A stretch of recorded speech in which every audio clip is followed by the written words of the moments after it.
सबैलाई हार्दिक नमस्कार। यो पुस्तकभित्र के छ नामक यो श्रृङ्खलामा आज म मेरा आदरणीय नेपाली एमएमा मलाई अध्ययन गराउनुहुने र पिएचडीका मेरा आदरणीय शोध विशेषज्ञ गुरु प्राध्यापक डाक्टर माधव प्रसाद पोखरेलद्वारा लिखित निबन्ध मेरो मान्छे लिएर यहाँहरू समक्ष उपस्थित भएको छु र यसका बारेमा म संक्षिप्त परिचय यहाँहरू समक्ष प्रस्तुत गर्नेछु। प्राध्यापक डाक्टर माधव प्रसाद पोखरेल भाषा विज्ञान, त्यसमा पनि नेपाली ध्वनि विज्ञानमा उहाँले विशिष्ट अध्ययन गर्नुभएको छ। धरानको विजयपुरमा जन्मेर भारतको पुणेबाट विद्यावारिधि स्तरको अध्ययन हासिल गर्नुभएको उहाँ हाल त्रिभुवन विश्वविद्यालयबाट सेवानिवृत्त हुनुहुन्छ र निरन्तर अध्ययन अनुसन्धानमा क्रियाशील हुनुहुन्छ। उहाँको यो मेरो मान्छे शीर्षकको निबन्ध पहिलो हो। यो 2054 सालमा यसको प्रकाशन भएको साझा प्रकाशनबाट र यसमा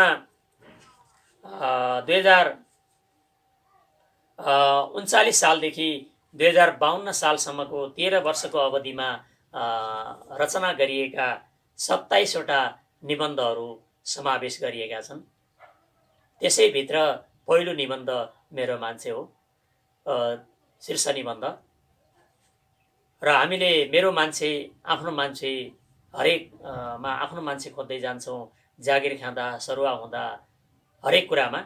त्यसै सन्दर्भमा यो मेरो मान्छे अत्यन्त महत्त्वपूर्ण छ, सबैलाई आकर्षित गर्ने खालको। र मेरो मान्छे निबन्ध सङ्ग्रहभित्र रहेका 27वटा निबन्धहरूको शीर्षक यस प्रकार छ।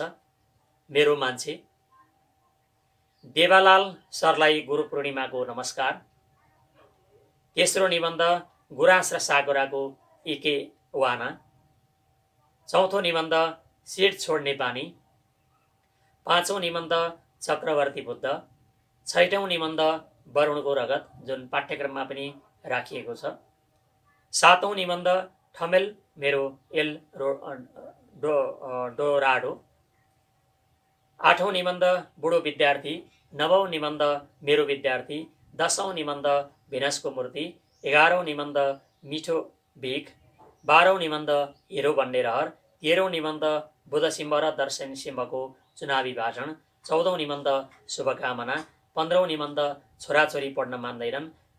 16औं निबन्ध लेख लेख्न नसक्ने अवस्था। 17औं निबन्ध लाल बुझक्कड। 18औं निबन्ध मेरो आदर्श। 19औं निबन्ध बेग्लै खालको मान्छे। 20औं निबन्ध गुरु परम्परा। 21औं निबन्ध ऐना हेरेर खल्लाएको खोजी। 22औं निबन्ध मेरो वामन अवतार। 23औं निबन्ध साँच्चै। 24औं निबन्ध कहिले पनि हुन्छ, कहिले बहिनी भने नि हुन्छ, स्वास्नी भने पनि हुन्छ।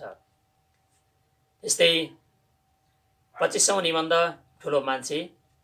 26औं निबन्ध एकैछिनमा गर्छु र 27औं निबन्ध मान्छे।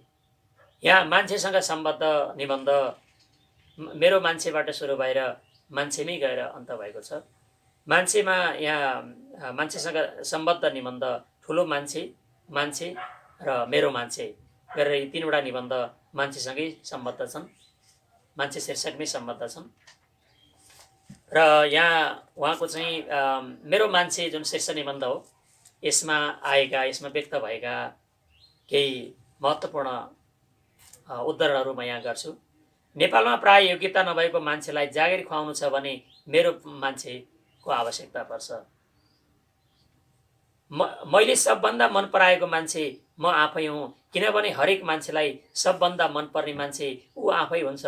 त्यसैले निबन्धहरूमा मैले सबभन्दा प्यारो गरेको मेरो मान्छे म आफै हुँ। तर हरेक वस्तु 3-3वटा देख्ने मेरो व्यथाले गर्दा म आफैलाई पनि 3वटा देख्छु। एउटा मेरो आदर्श रूपमा, एउटा मेरो वास्तविक रूपमा र एउटा मेरो असल अरूसँग लुकाउनु पर्ने रूपमा। यसो हुँदा मेरो मान्छे केस्रा केस्रा परेर मेरो अगाडि आउने रहेछ।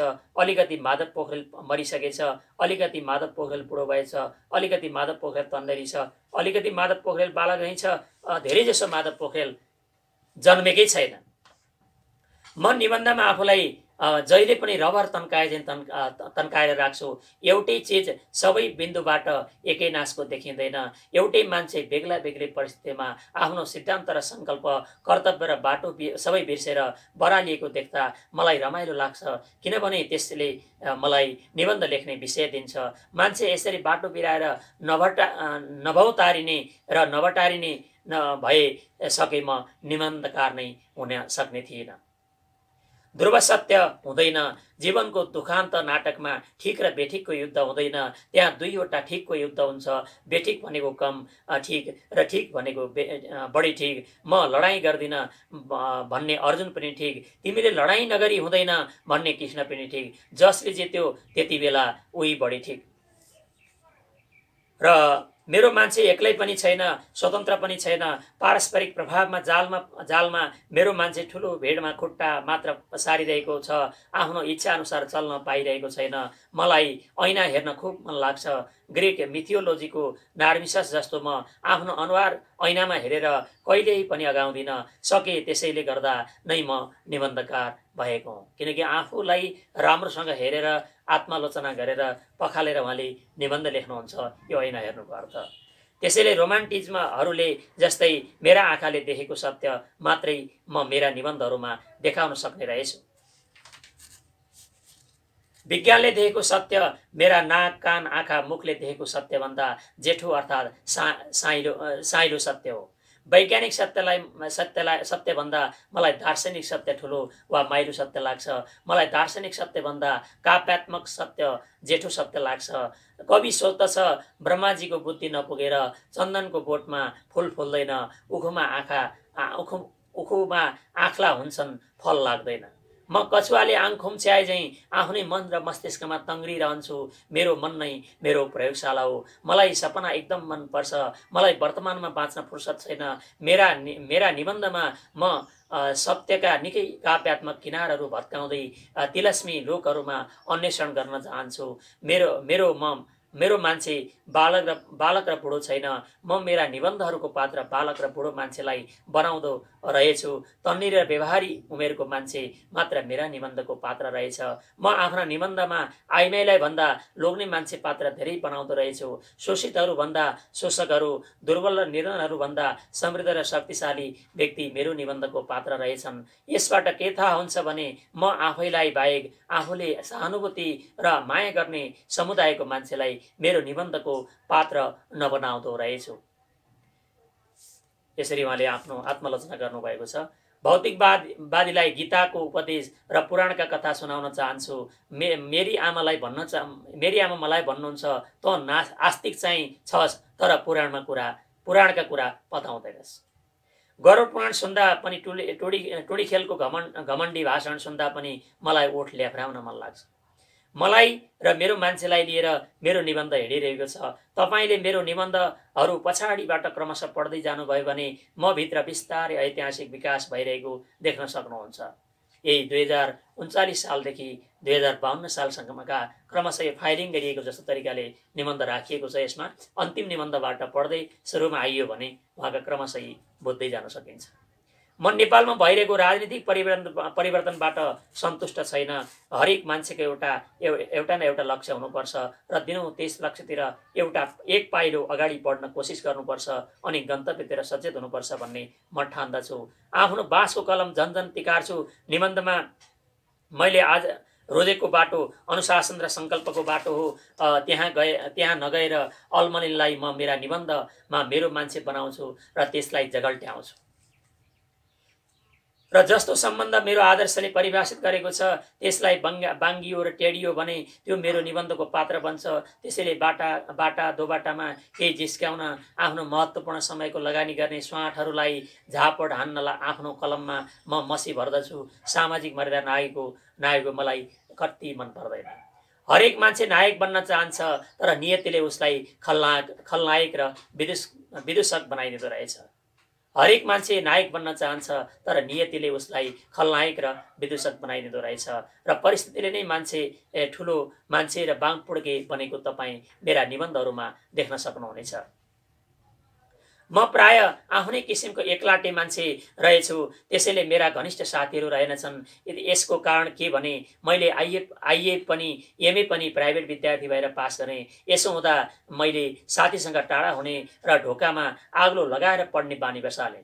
यसो हुँदा मैले साथीसँग टाढा हुने र ढोकामा आग्लो लगाएर पढ्ने बानी बसालेँ। यो चिन्तनबाट म पनि प्रभावित छु। यो बानी मलाई इनरुवाका साथी मोतीलाल चेतलाङियाले बसाइदिएका हुन्। मेरा घनिष्ठ साथी छैनन् भन्ने मेरो भ्रम, मेरो मान्छे हेर्ने दृष्टिकोण, पढ्न पर्खिने मेरा पाठकहरू रहेछन् र मेरा आज अनुभव गरिरहेको छु, मेरा पाठक नै मेरा सर्वोत्कृष्ट साथी हुन्। पाठकहरूसँग जतिको घनिष्ठता र आत्मीयता आफ्नै आमा, श्रीमती र छोराछोरीहरूसँग पनि छैन कि जस्तो मलाई लागिरहेको छ। मेरा पाठकहरू नै मेरा सर्वोत्कृष्ट साथी हुन्। पाठकहरूसँग जतिको घनिष्ठता र आत्मीयता आफ्नै आमा, श्रीमती र छोराछोरीहरूसँग पनि छैन कि जस्तो मलाई लागिरहेको छ। किनभने पाठकहरूसँग जति आत्मीय भएर म अरू कसैसँग पनि प्रकट भएको रहेनछु। म मान्छेको बहुरूपी स्वरूप जसरी हेर्छु, मेरा पाठकलाई त्यसै गरी त्यस्तै देखाउँछु। यसरी मेरो लेखको सबभन्दा प्रिय पात्र हो मेरो मान्छे। परिणामस्वरूप मेरा निबन्ध सङ्ग्रहको शीर्षक पनि त्यही ठिक हुन्छ होला। यो पहिलो निबन्धमा यसरी चाहिँ सरस्वती चर्चा गर्दै यी अभिव्यक्तिहरू प्रस्तुत गर्नुभयो र यसमा गुराँस र साकुराको एकेवाना भन्ने छ। उहाँ जापानको कोबे विश्वविद्यालयमा पनि बस्नुभयो धेरै समय। त्यसै सन्दर्भमा जापानका केही कुराहरूलाई नेपालसँग ल्याएर तुलना गर्दै हुनुहुन्छ। जापानी आँखाले नेपाललाई कसरी सजाउन सकिएला भन्ने बारेमा हेर्दै गर्नुहुन्छ। जापानी अफिसमा पाले हुँदो रहेनछ। हरेक प्रोफेसरले आफ्नै कोठा आफै सफा गर्नुपर्ने रहेछ। त्यसपछि मैले बुकर टी वाशिङटनले झैँ आफ्नो कोठा दली सफा गरेँ। उहाँ त्यहाँ गएर प्राध्यापन गर्नुभयो। जापानी अफिसमा पाले हुँदो रहेनछ। हरेक प्रोफेसरले आफ्नो कोठा आफै सफा गर्नुपर्ने रहेछ। त्यसपछि मैले बुकर टी वाशिङटनले झैँ आफ्नो कोठो दली सफा गरेँ। तर नेपालमा हामी जागरको होड गर्दैनौँ। कार्यालयहरूमा आलस्य, आलिटाले र अकर्मण्यताको होड गर्दछौँ। यसरी उहाँको यो तुलना गर्दै नेपाललाई कसरी सजाउन सकिन्छ, नेपालको बानी कसरी सुधार्न सकिन्छ भन्ने छ। नेपालमा मलाई एउटा जापानी चेलाले सोधेको थियो, नेपालमा बिदा किन धेरै हुन्छ, धेरै दिइन्छ?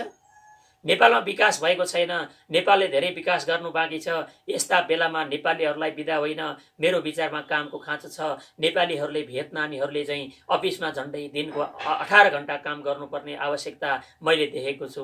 तर यस्ता बेलामा पनि नेपालीहरूले अफिसमा धेरै बिदा पाएको देख्दा मलाई छक्क लाग्छ। मेरा चेलाले भनेको नेपालमा विकास र बिदाको असन्तुलनले मलाई खुत्रुक्क पार्यो। टिप्पणी मलाई कति हो कति चित्त बुझ्दो लाग्यो।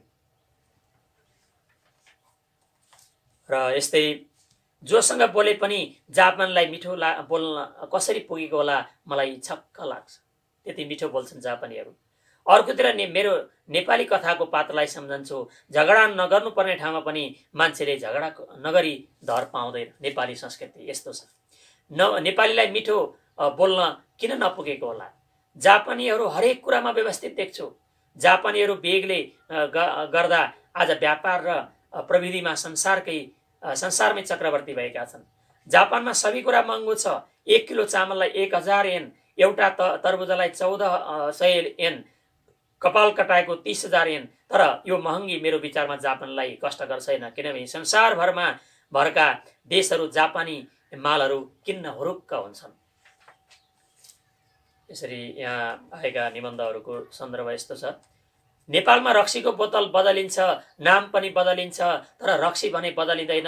शासन गर्ने चरित्र बदलिँदैन, जनतामाथि अन्याय गर्ने स्वभाव बदलिँदैन।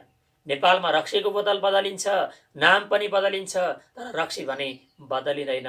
शासन गर्ने चरित्र बदलिँदैन, जनतामाथि अन्याय गर्ने स्वभाव बदलिँदैन। यो वरुणको रगत शीर्षकको उद्धरण हो।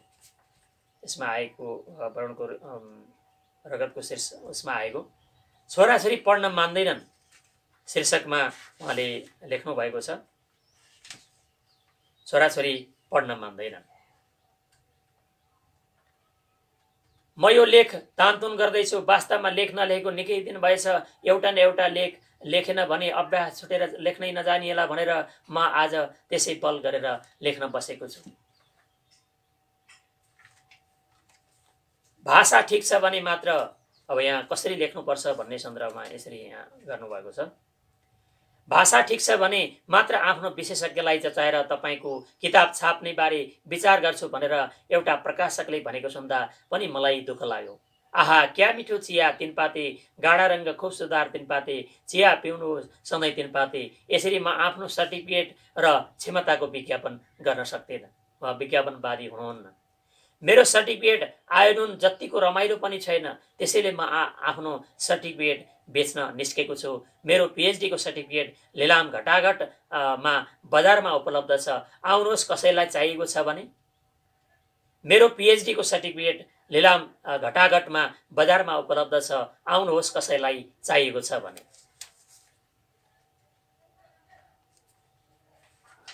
गुरु परम्परा छ अर्को।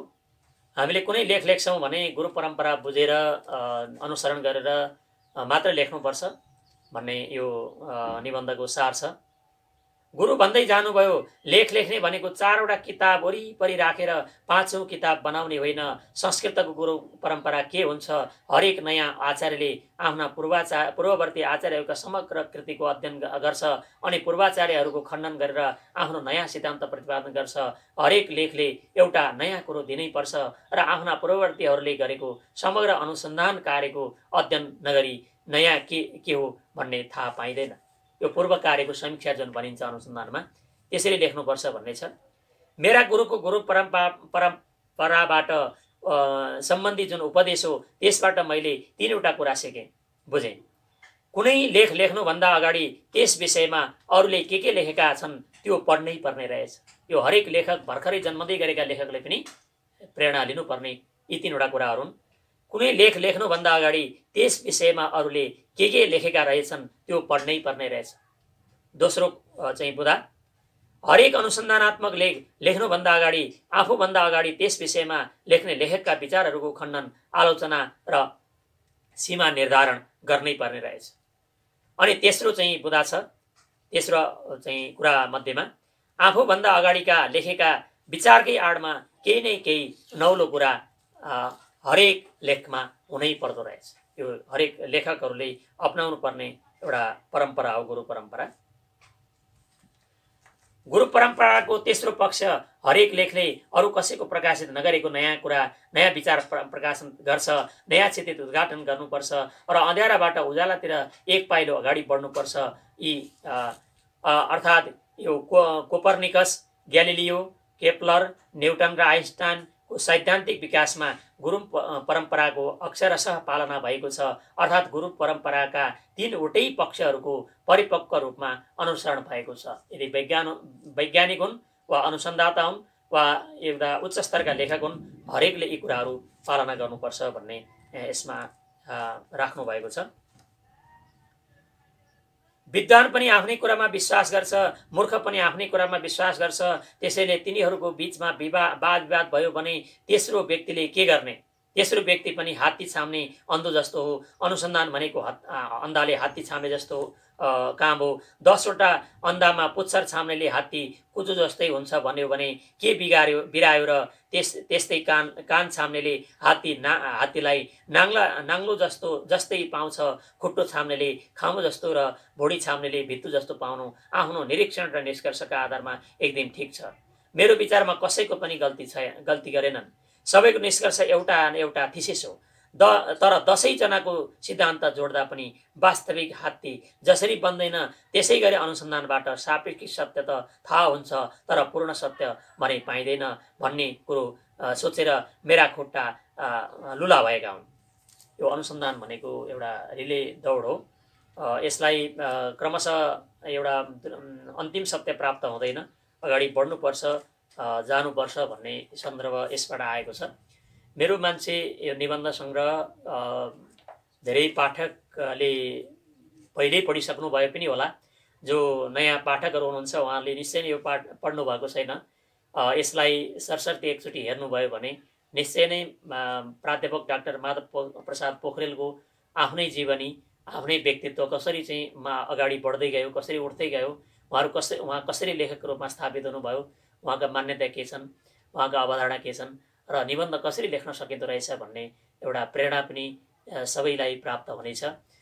यो अवश्य यहाँहरूले ग्रहण गर्नुहुनेछ भन्ने अपेक्षासहित सबैलाई हार्दिक धन्यवाद।